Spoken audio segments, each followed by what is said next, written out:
Tai labą dieną. Labą dieną. Norim iš tiesų sužinoti labai įdomių tokių dalykų. Pas mus Prienuose tiek daug apsaugos firmų niekada nebuvo. Šiandien dieną, anksčiau būdavo, mes žinom, policijos apsaugos policijos mašina yra, mums tai buvo gerai, čia jinai buvo šalia mūsų stovėjo. O dabar atsirado netgi viena įmonė važinė, dabar jūsų įmonė atsirado. Tai pirmas klausimas būtų turbūt paprastas. Kas čia per įmonė jūs? Iš kur jūs čia atsiradot? Nu, prisistatykit. Kur dirbat dar be to, kad čia atsiradot Prienuose? Kokias įmonės saugojat, jeigu čia aišku nepaslaptys? Saugos tarnyba Grifs AG Lietuvoje veiklą vykdo jau nuo 2003 metų Liepos 23 dienos. Per tą laikotarpį įmonė iš nedidelės, sakykime, sąlyginai nedidelės, turėjusios apie mažiau 100 darbuotojų, išaugo įmonė, kuri šiandien dienai priskaičiuoja per 700 darbuotojų Lietuvoje, teikia saugos paslaugas, kurios yra, na, sakykime, įprastos saugos tarnybos.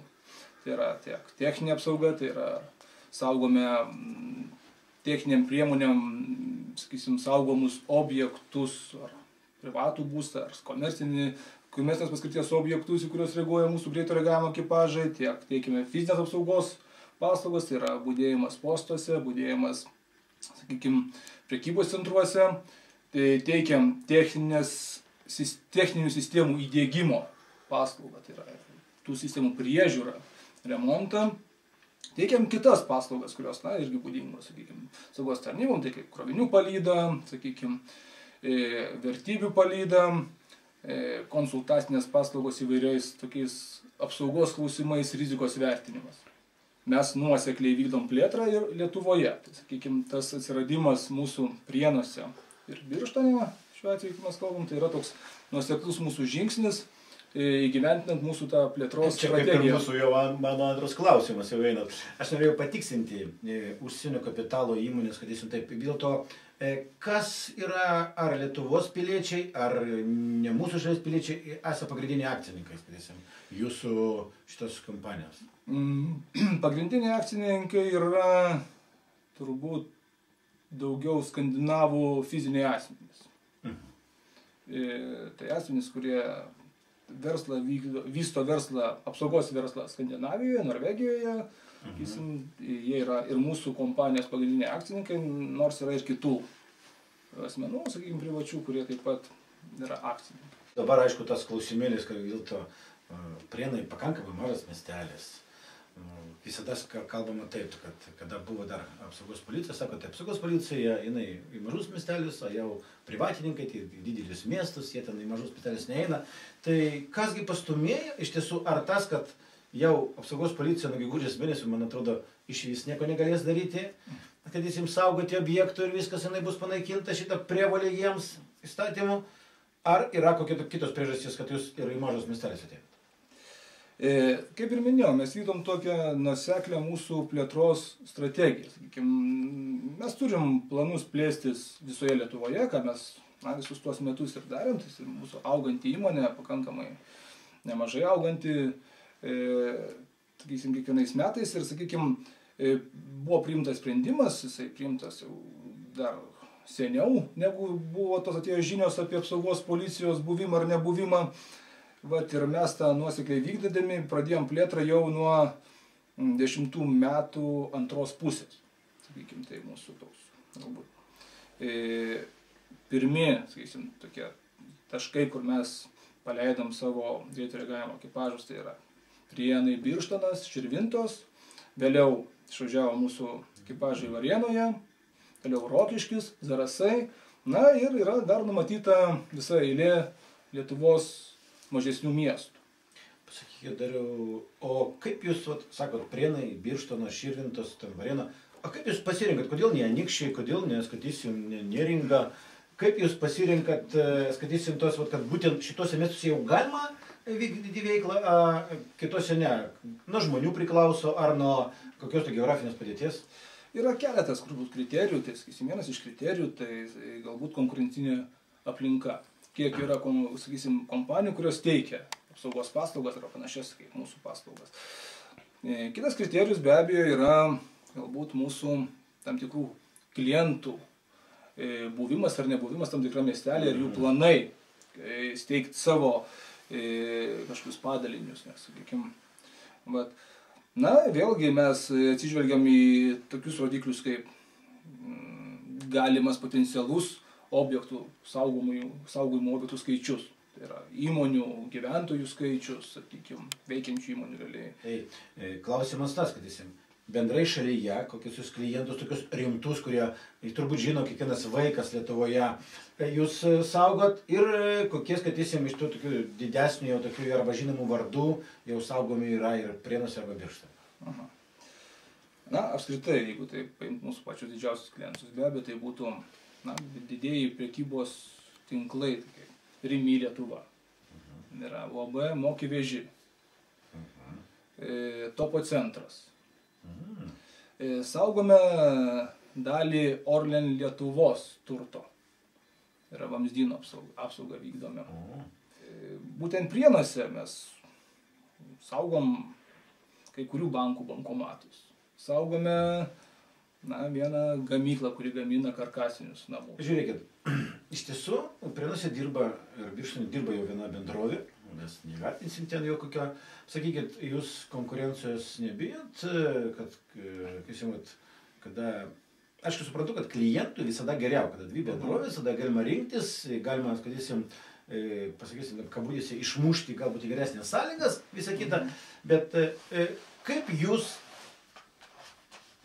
manot, kuom pritrauksit klientus ir ką jūs galite, skaitysim, išskirtinį tokio pasiūlyti klientams, negu, skaitysim, gali pasiūlyti jūsų konkurentus? Na, visų pirma, mūsų kompanija yra finansiškai pajėgi teikti įvairias paslaugas ir prisiimti materialinę atsakomybę, jeigu kartais mūsų paslaugos būtų teikiamos netinkamai. Kaip čia pasakyti, įvyktų vagystė, sakykime, ir mes kažkokius atlikdami veiksmus padarytumėm klaidų. Klaidų gali padaryti bet kas, jis neišimtis ir mes, ir tai, jeigu tokios klaidos įvyktų, sakykime, mes galim klientui pasiūlyti užtikrintą mūsų atsakomybę dėl to prarasto turto. Maža to, kad mes turim ir savo finansinius išteklius, mes turim civilinės atsakomybės draudimą, kuris yra, jo suma 3 milijonai eurų. Sakykite, čia daug ar mažai man? Tai yra tikrai didelė suma ir, sakykime, turbūt labai mažai kompanijų, galbūt viena kita Lietuvoje, kurios turi bent jau panašų draudimą arba didesnį.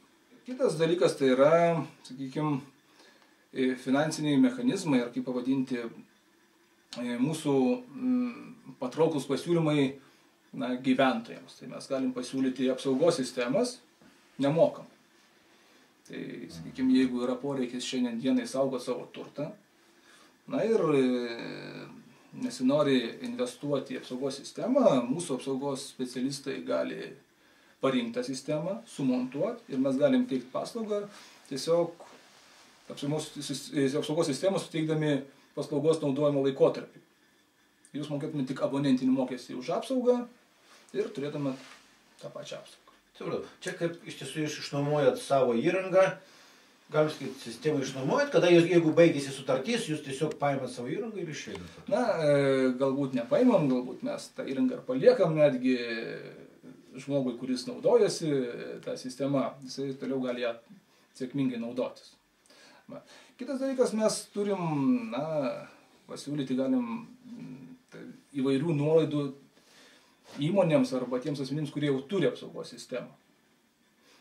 Mes galim pasiūlyti netgi 4 mėnesius saugoti perpus pigiau, negu ta apsauga kainuotų normaliai sudarant sutartį. Pasakykit, jūs pasakėt gyventojus, tai šiandien jūs be to, kad įmonės saugot, įmonės tam turtą ir patalpas, jūs dar ir normaliai gyventojus gali, bet kokio namo gyventojus gali ateiti ir pasakyti, aš noriu jūs padarykit, o kaip daugiabučiai? Lygiai taip pat gali būti ir bet kur gyvenantis asmuo, sakysim. Nesvarbu. Daugiabutyje gyvenantis privačiam name ir sodyboje, netgi ir sodyboje jisai gali turėti tam tikrą apsaugą. Aišku, mes vėlgi atsižvelgiam į galimybę saugoti, sakykime, jeigu ta sodyba kažkur labai toli už miesto sunkiai privažiuojama, mes atitinkamai paaiškinam, kaip tai būtų saugoma, sudarom tą apsaugos planą ir teikiam tą apsaugos paslaugą. Yra pas mus tokių pavyzdžių, kai daugiabučio visa laiptinė gyventojų, sakysim, susimontuoja tam tikrą apsaugos sistemą, na ir jie yra saugomi. Ir tada gali ramiai, sakykim, gyventi. Važiuoti ramiai atostogas. Koncentruosi savo veiklą rajono centre, Prienuose, taip, arba Birštone. Ar vis dėlto ir rajonas, sakysim, ten seniūnijos atokiausias bus pajungtos? Ar jums užteks, sakysim, automobilių, jeigu taip?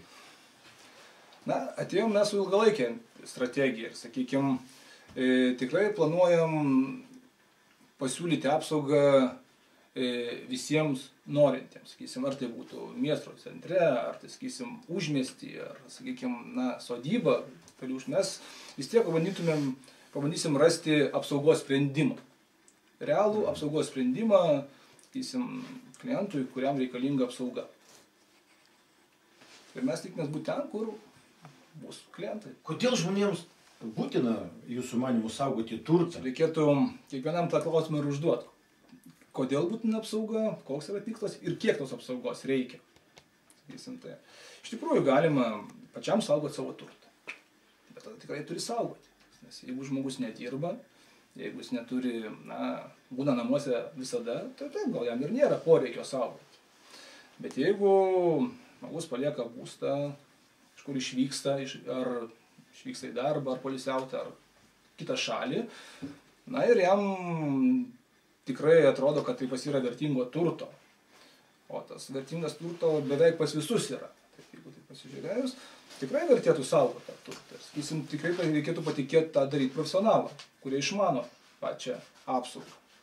Sakykim, galbūt tai būtų parinkta tinkama apsaugos sistema. Sakykim, tikrai ta sistema būtų veikianti. Ta sistema galėtų patikrinti karts nuo karto, kad netikrai būtų veikianti. Na ir atitinkamai būtų užtikrintas reagavimas esant suveikimų signalų. O pirmas klausimas būtų toks. Ar pultas yra šitas, kur tai toli nuo Prienų? Ar jis vis dėlto, nežinau, kur tai už jūrų marių, gal Latvijai stovi ir kol prisiskambinsi, tai čia išneš viską? Jo, čia geras klausimas. Iš tikrųjų, pultas yra Lietuvoje, jisai yra vienas visai Lietuvai, tai yra centrinis stebėjimo pultas. Šiuolaikinės technologijos leidžia tą signalą gauti momentaliai. Tai yra suveikimas, yra signalo įsiuntimo momentas ir praktiškai po kelių sekundžių tas signalas jau yra mūsų pulte, kur pulto operatorius jį mato, jis įvertina situaciją ir priima atitinkamus sprendimus. Tuomet yra perdama atitinkama informacija greito reagavimo ekipažui ir toliau savo darbą atlieka greito reagavimo ekipažo darbuotojų. Tai yra, nuvyksta į numatytą objektą, jį apžiūri, vėlgi tinkamai kokia yra padėtis, priima tinkamus sprendimus, ar kviečia atsakingą asmenį, ar, sakysim, tiesiog pažiūri ir įvertina, kad tai yra klaidingas suveikimas, kurių pakankamai daug yra, tinkamai informuoja centrinio stebėjimo pulto operatorių ir visi šitie dalykai yra fiksuoja. Nu ir dabar tokios keletą žodžių, tai kaip pavadinčiau, galutinė reklamos, jau jūs pats, taip tiesiai į kamerą, bet sakykit, tai kodėlgi mes turim rinktis Prienų gyventojų ir įmonės būtent Grifs AG?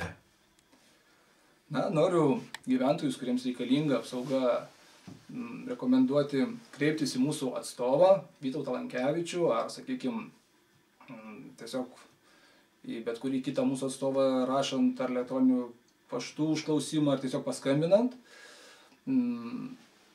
Tikrai pasiūlysim kokybišką apsaugą, rasim apsaugos sprendimą, būtent individualų apsaugos sprendimą užsakovui, vykdysim tinkamai apsaugą ir prisimsim įsipareigojimus, jeigu, sakykim, na, įvyktų kažkokios klaidos ir ta apsauga vienaip ar kitaip net netiktų, ar būtų kažkas įvykę ne taip, kai mes buvom suplanavę ir numatę sutartyje.